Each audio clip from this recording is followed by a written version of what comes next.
The tools you will need to complete your iPad screen repair are your cracked iPad, the new digitizer, a metal spudger tool, a Phillips screwdriver, an X-Acto knife, adhesive strips, and a pair of safety glasses. You may also want to put a mat or towel down to catch any loose pieces of glass. Make sure that before beginning this process you take caution and protect your eyes and your hands from the glass you'll be removing from the iPad.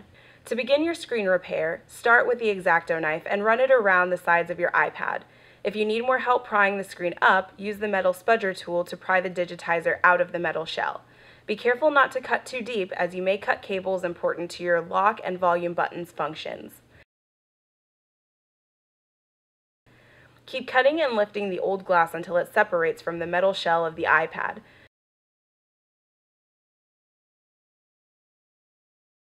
After you remove this shell, you will need to remove the front-facing camera assembly from the old digitizer using your X-Acto knife. Next, you'll need to remove the home button assembly from the old screen with your X-Acto knife. Make sure you remove the home screen button and assembly. Make sure you remove both the button and the bridge behind it.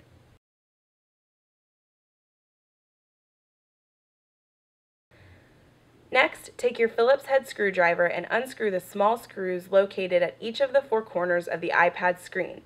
Place those screws to the side and pull the iPad out of its shell. Be careful not to touch the screen because you'll get fingerprints on the screen.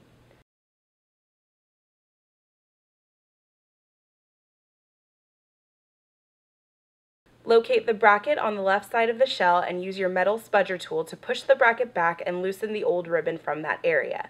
Attach the new ribbon on your digitizer using the metal spudger tool to push the connection in. Make sure you pull the bracket back down to lock it in place. Put the screen back onto the iPad shell and replace the 4 screws you took out just before. Apply adhesive to the iPad shell. You may need scissors to cut off longer pieces. Make sure you apply the adhesive all the way around the unit. Put your frontward-facing camera back into the body of the iPad and install your home button on the new digitizer. Carefully place the digitizer onto the body of the iPad after removing the protective film from the digitizer. Make sure to push it down in order to make the digitizer stick to the adhesive on the body of the iPad.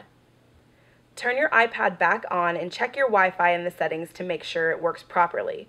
Test the home button and a few icons to make sure it's also working.